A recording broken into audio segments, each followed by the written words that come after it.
Agora, a Bíblia lida e explicada com Alain Amorim. Para quem quer ouvir a Palavra de Deus de forma simples e compreensível. Olá, querido ouvinte, querida ouvinte, estamos de volta com mais um programa, a Bíblia lida e explicada. Eu sou o pastor Alain Amorim, nós continuamos o nosso estudo no Evangelho de Lucas, no capítulo 2. Hoje leremos juntos o trecho que vai desde o versículo 21 até o versículo 24. Acompanhe comigo a leitura da bendita Palavra de Deus. Completados 8 dias para ser circuncidado o menino, deram-lhe o nome de Jesus, como lhe chamara o anjo antes de ser concebido.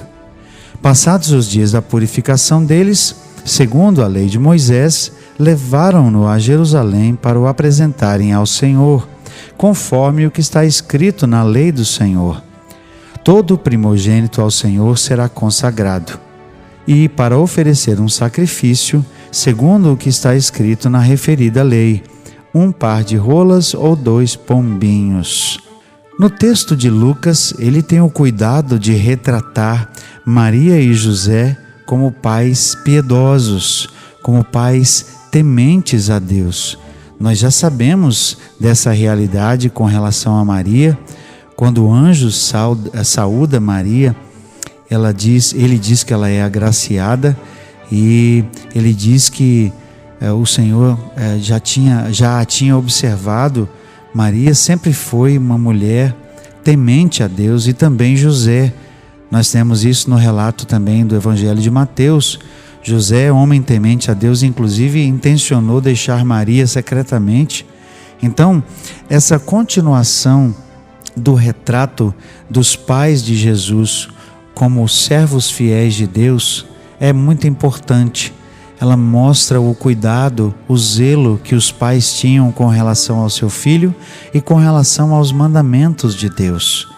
Todo esse cuidado aqui de circuncidar o Senhor Jesus ao 8º dia, certamente também fazia parte do fato de que isso era culturalmente algo que estava previsto, mas mais que isso, Lucas faz questão de retratar Maria e José como pais piedosos, como pais que temiam e que amavam o Senhor e que estavam então tomando todo o cuidado e todo o zelo com Jesus com relação ao que era prescrito na própria lei. A lei aqui era a lei de Deus, era a palavra de Deus que dizia que o menino devia ser circuncidado ao 8º dia, e era costume nesse dia dar o nome ao menino, não é? E que depois, segundo a lei também, passado o período da purificação, depois que a mãe dava luz ao menino, ela então oferecia um sacrifício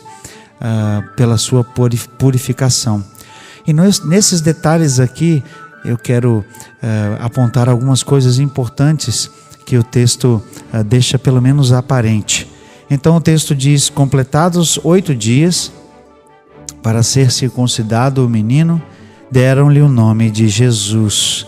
Ele certamente foi levado até a sinagoga, porque só mais adiante é que ele seria levado ao templo, né? Então eles estavam aqui em Belém ainda, e eles lhe deram o nome de Jesus, como lhe chamara o anjo. Exatamente como Maria ouviu, como nós temos, por exemplo, registrado lá em Mateus, o anjo disse especificamente: o seu nome será Jesus, porque ele salvará o seu povo dos seus pecados. Nós já vimos, mas nunca é demais lembrar, que o nome de Jesus em hebraico, Yeshua, significa Jeová é salvação, ou Deus é salvação. O próprio nome de Jesus já traz consigo a missão que Jesus tinha, de salvar o seu povo dos seus pecados, exatamente como o anjo tinha anunciado. Então, é marcante que nós temos aqui o registro de que, exatamente como o anjo disse, eles então registraram o nome de Jesus, porque ele salvaria o seu povo dos seus pecados. E o anjo tinha anunciado isso antes da própria concepção. significando que Maria guardou isso e estava cumprindo fielmente a palavra do Senhor. Como é extraordinário ver a obediência de uma menina de 16, 17 anos.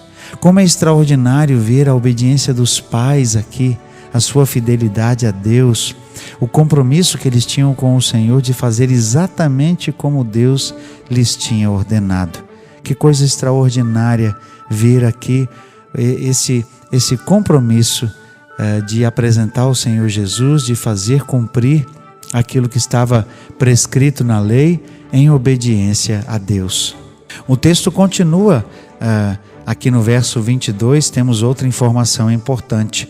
Passados os dias da purificação deles, segundo a lei de Moisés, levaram-no a Jerusalém para o apresentarem ao Senhor.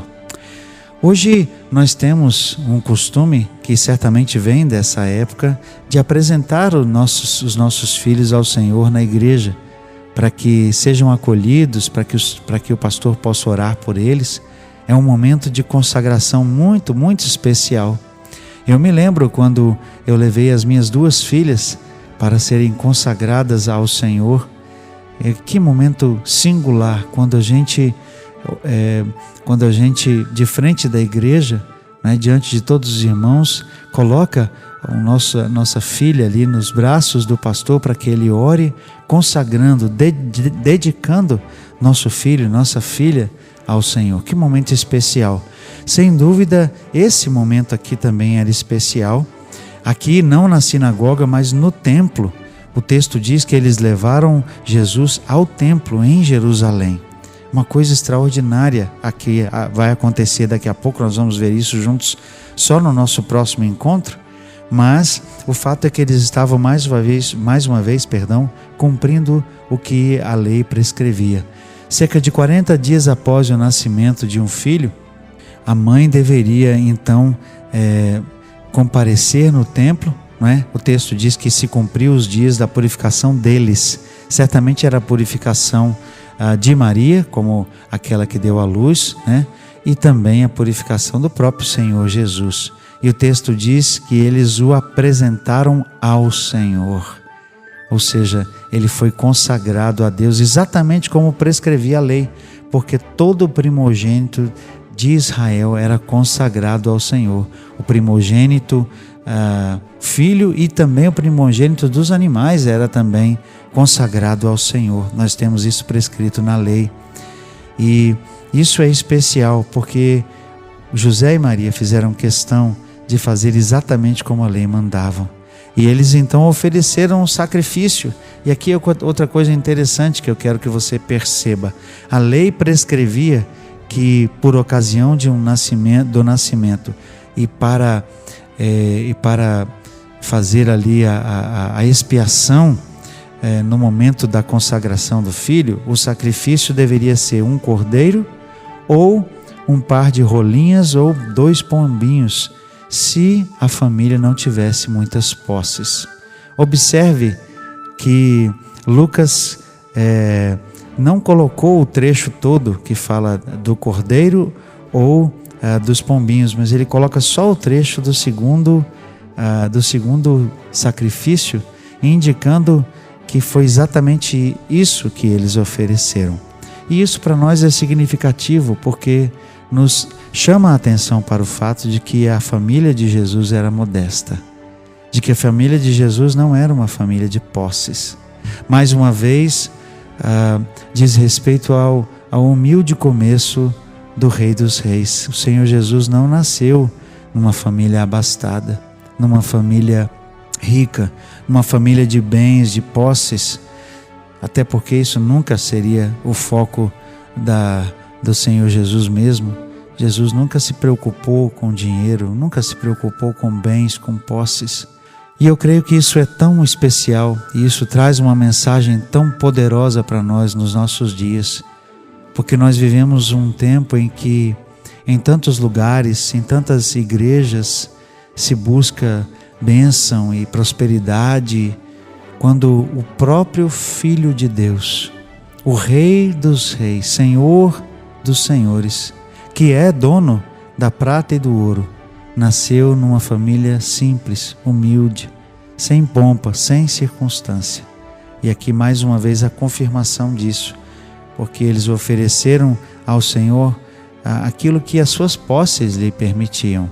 2 pombinhos, um sacrifício de custo muito baixo, porque certamente a família não era uma família de posses. Nem por isso certamente Jesus deixou de ser amado, nem por isso ele deixou de receber o cuidado de seus pais, a educação, mas eu creio que realmente de forma singular e proposital, Jesus nasceu de maneira humilde e nasceu no seio de uma família humilde. E isso certamente tem muito a dizer para nós com relação àquilo que é buscado muitas vezes nos dias de hoje, e até mesmo para nós, daquilo que realmente é mais importante, daquilo que realmente é mais significativo. E as bênçãos materiais, as posses, o dinheiro, certamente nunca foi prioridade para Jesus. Tanto é que ele, durante o seu ministério, disse que nós deveríamos juntar dinheiro não na terra, mas juntar tesouros no céu. Muito bem, chegamos ao final desse nosso trecho. Vamos continuar o relato do capítulo 2. Lucas tem uma última e extraordinária canção, um hino registrado aqui, o Cântico de Simeão. Mas nós veremos esse trecho juntos no nosso próximo encontro. Até lá, que o Senhor abençoe a sua vida. Acesse agora nossa plataforma e baixe os podcasts www.rede316.com.br. A Bíblia lida e explicada com Alain Amorim.